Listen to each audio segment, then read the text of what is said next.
Assalamualaikum warahmatullahi wabarakatuh. Jumpa kembali di channel kami, Danis Putra Arsitek, channel yang ingin selalu berbagi cerita, berbagi pengalaman, berbagi pengetahuan tentang cara menangani toko bahan bangunan yang simpel, yang menarik, dan yang menyenangkan. Pagi ini saya ingin berbagi kepada teman-teman,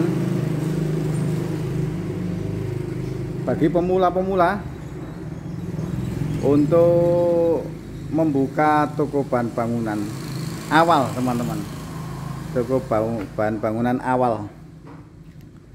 Ini saya memulai membuka toko bahan bangunan mini yang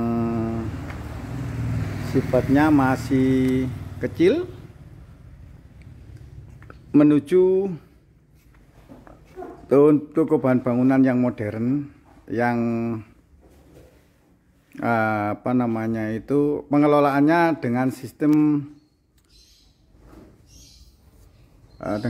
yang agak modern, teman-teman, agak modern. Jadi nanti saya lepaskan begitu saja setelah saya tuntun. Tapi ibaratnya saya ini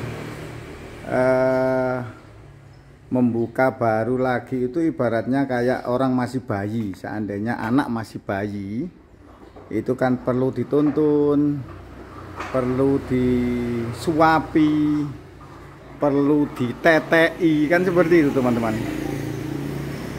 Semuanya kalau masih pemula, meskipun saya ini di toko bahan bangunan sudah lama, sudah hampir 14 tahun. Cuman ini adalah toko baru dengan sistem baru, dengan model baru.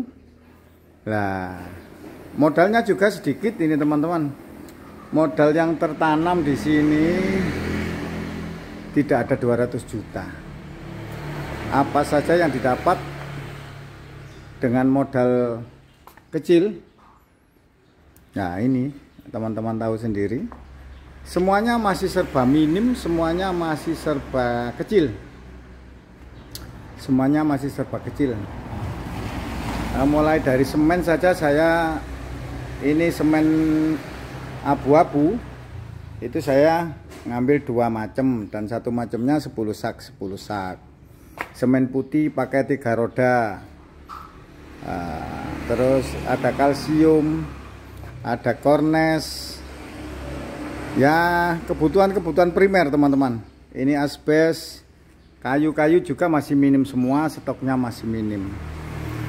Yang sifatnya ini nanti, yang kemarin sudah saya katakan kepada teman-teman, sifatnya ini bagi hasil, teman-teman. Saya ingin berkolaborasi, saya ingin membuka peluang baru, saya ingin ekspansi untuk berbagi kepada teman-teman atau saudara-saudara yang mempunyai toko, nganggur tapi tidak bisa memakai, tidak bisa menggunakan untuk apa toko inilah. Ini sifatnya seperti itu nanti, teman-teman. Tapi ini masih belajar. Saya ini masih eksperimen. Saya itu memang senang eksperimen, senang inovasi. Jadi sifatnya toko ini nanti itu bagi hasil, teman-teman. Bagi hasil yang bagaimana? Bagi hasil antara pemilik toko, pemilik bangunan toko dengan investor atau pemilik modal. Pemilik modalnya saya sendiri. Nah, ini nanti bagi teman-teman yang sudah punya toko besar-besar itu bisa dipakai untuk acuan. Ini toko ini kontrak, teman-teman. Saya ini toko ini kontrak 3 tahun, 75 juta, tapi sekalian renovasi saya masukkan anggaran 90 juta. Lah seandainya pemilik toko ini 90 juta dikontrakkan, kan flat. Dalam jangka waktu 3 tahun berarti mendapatnya 1 tahunnya 30 juta. Nah, tapi kelebihannya kalau dikontrakkan itu dibayar di depan. Nah ini nanti dengan saya ini nanti kerjasama, bagi hasilnya bisa 1 minggu sekali, bisa 1 bulan sekali. Paling cepat 1 minggu, paling lambat saya mintanya itu paling lambat itu 1 bulan sekali. Kenapa sih? Biar nggak numpuk teman-teman, biar nggak numpuk, biar tahu penghasilannya. 1 bulannya dapatnya berapa? Katakan 1 bulan bisa mendapatkan keuntungan bersih 5 juta, berarti 2,5 juta kita bagi 5 juta kita bagi berdua. 5 juta investor, 2,5 investor, 2,5 pemilik toko. Nah itu nanti kan fluktuatif, ada kalanya itu bisa naik, ada kalanya bisa turun, tapi kan fluktuatif, ada sifat-sifat untuk ingin mengembangkan. Nah ini saya juga seperti itu, ini saya kontrak sendiri, tapi kontraknya itu saya masukkan ke dalam kotak-kotak tersendiri. Jadi keuntungannya itu tiap hari saya ambil setiap hari.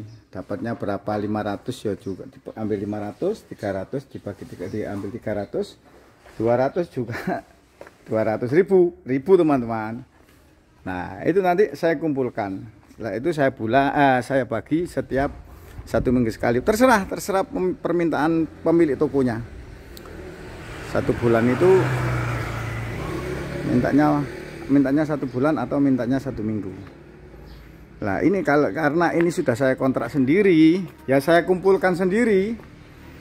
Uangnya itu saya tabung sendiri. Untuk kontrakan, untuk mengembalikan kontrakan itu saya tabung sendiri. Sebagai keuntungan investor juga saya tabung sendiri. Tetap 50-50, karena apa? Karena dalam tahap eksperimen. Eksperimennya nanti kan saya sendiri yang memiliki, 50% pun saya sendiri yang memiliki, 40% pun saya sendiri yang memiliki. Tapi nanti kita uji coba ini teman-teman, uji cobanya bagaimana, apakah bisa berjalan, apakah bisa efektif. Nah dari situ nanti kita evaluasi, bisakah berjalan seperti itu, bisakah disiplin seperti itu. Supaya apa? Supaya nanti seandainya kerjasama dengan orang lain, kita harus menerapkan seperti itu. Nah toko ini nanti juga saya lepas ke karyawan, tidak saya tunggui sendiri. Bukan franchise sih, kalau teman-teman mengatakan lebih baik franchise Pak, enggak, franchise itu yang menang yang punya franchise. Kita sendiri kadang-kadang kalah. Kalau rugi kita ikut rugi, tapi kalau untung kita nggak dapat untung banyak. Kalau ini nanti untung banyak ya dibagi berdua, rugi banyak ya dibagi berdua. Tapi insya Allah kalau mengatakan rugi, pemilik toko yang tidak bisa mengelola tokonya, daripada dibiarkan nganggur atau dikontrakkan, menurut saya sih lebih baik dikerjasamakan, nanti bisa mengembangkan sendiri. Nanti seandainya toko ini sudah berjalan terus diminta oleh pemilik tokonya, ya nggak apa-apa, nggak masalah, diambil saja nggak masalah. Tapi ya itu perjanjiannya harus jelas, minimal kontraknya itu minimal perjanjian 3 tahun. Seandainya 1 tahun toko itu sudah berjalan, berkembang, terus pemiliknya minta diambil, ya nggak apa-apa, diambil nggak masalah. Semuanya barang-barang yang ada di sini diambil alih, diakuisisi.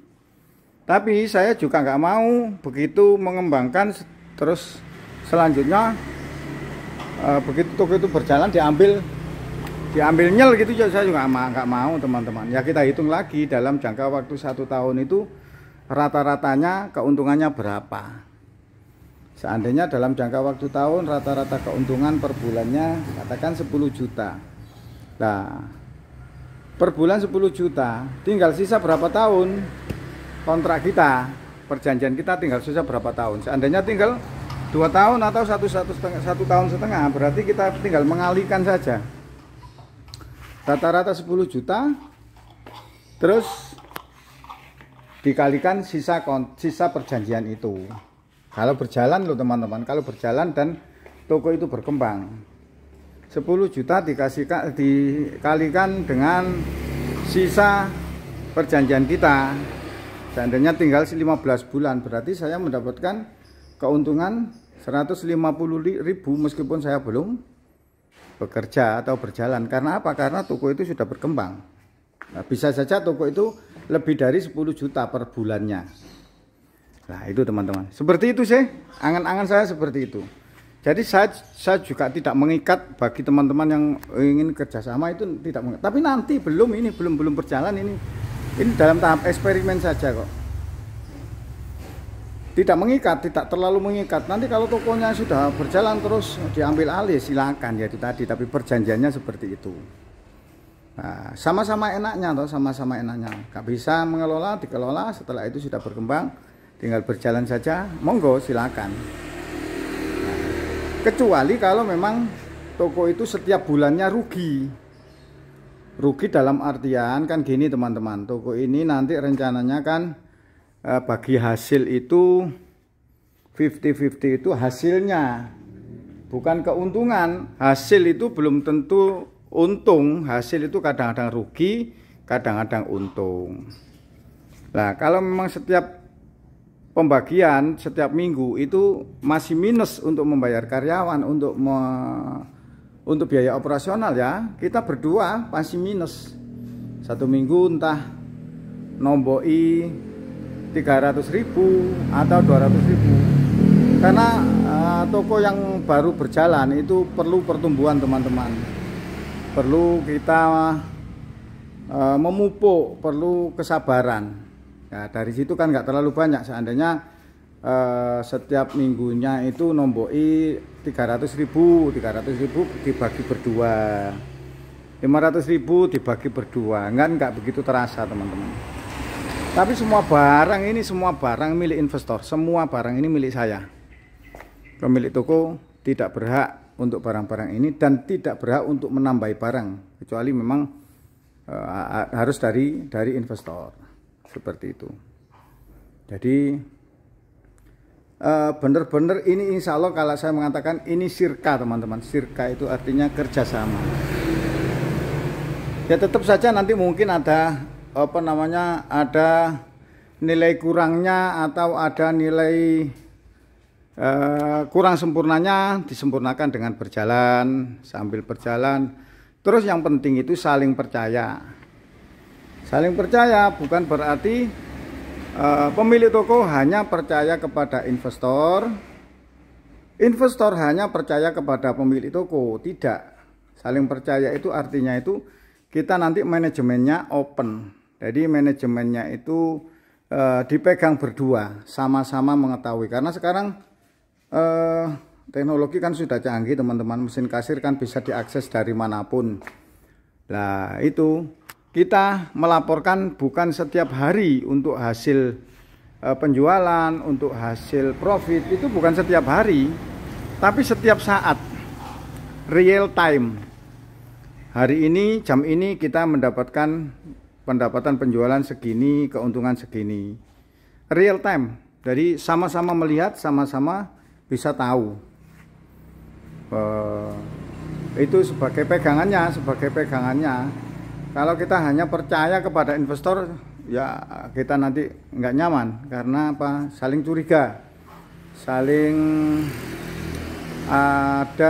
tidak percaya, atau ada saling ingin menguasai. Nah, kalau ini sudah berjalan ya itu tadi, kalau sudah berjalan terserah investor mau ambil tokonya dikontrak. Kalau memang pemilik toko ingin kontraknya itu dilepaskan juga nggak masalah, diambil saja. Tapi kalau pemilik tokonya itu ingin berjalan terus dengan investor, nggak masalah juga. Ya yang penting ikhlas teman-teman, yang penting itu berjalan apa adanya gitu saja loh teman-teman. Kalau saya itu seperti itu sih.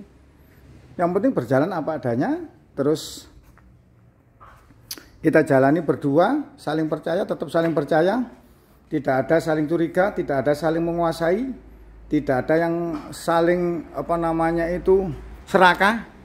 Nah, kalau memang ingin, ya itu tadi, kalau memang ingin diambil alih ya nggak masalah. Barang-barangnya diakuisisi, dibeli semua sesuai dengan laporan persediaan, karena laporan persediaan itu juga real time setiap hari. Kita bisa melihat laporan persediaan hari ini tuh toko ini jumlahnya berapa, stok opnamnya bagaimana, stok opnamnya jumlahnya berapa, karena real teman-teman, real banget kan. Ini coba saya tunjukkan laporan persediaan di sini. Laporan persediaan. Coba tak tunjukkan teman-teman. Ini berapa ini masian? Laporan ding. Laporan penjualan, laporan pembelian. Oh, ini seller teman-teman, nggak bisa teman-teman. Ini ada laporan penjualan saja, sama laporan pembelian. Nah, ini karena seller nggak bisa, karena yang berhak untuk melihat laporan persediaan dan laporan penjualan itu adalah pemilik, jadi nggak bisa. Nanti saya tunjukkan. Tapi ini kemarin sudah saya hitung sekitar 125 jutaan. 125.750.000 kalau nggak salah. Nah, ini modelnya seperti ini, jumlahnya seperti ini, raknya lacinya seperti ini. Nah, ini karyawan baru. Nah, pekerjaannya barcode untuk mengenalkan barang. Ini baru 3 hari, 4 hari sudah bisa berjualan sendiri, sudah bisa membuat barcode sendiri, sudah bisa menata sendiri tanpa, karena apa? Karena semuanya sudah ada lacinya sendiri teman-teman. Jadi ada barang datang tinggal memasukkan, yang lacinya yang kosong diisi, nanti diatur lagi. Begitu teman-teman. Nah, ini seperti ini. Saya ingin rapi, rapi apanya? Rapi segalanya. Baik sistem keuangan juga rapi, sistem manajemen tempat juga rapi. Terus setelah itu saya juga tidak mau dikungkung di toko ini. Karena mungkin insya Allah nanti saya ingin membuka itu cabang itu entah 1, 2, 3, 4, 5, 6, 7, 8, terserah nanti. Saya juga nggak mau seperti kita dikungkung di tempat toko ini, nggak keluar-keluar, nggak mau saya. Jadi saya serahkan kepada karyawan dengan pertanggungjawaban penuh. Dan ini nanti kalau memang penjualan sudah berjalan dan penjualannya melebihi target, sudah ada insentifnya sendiri. Tapi ya itu tadi, pertanggungjawabannya kalau ada barang hilang, ya pertanggungjawaban karyawan. Kenapa? Karena ini sudah saya serahkan. Kalau saya sudah meninggalkan tempat ini kan saya tidak bisa dijual kemana, dijual ke siapa, jumlahnya berapa kan kita nggak tahu.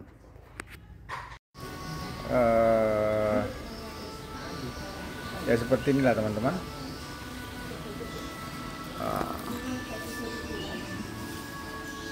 Ini tampilannya yang terakhir teman-teman.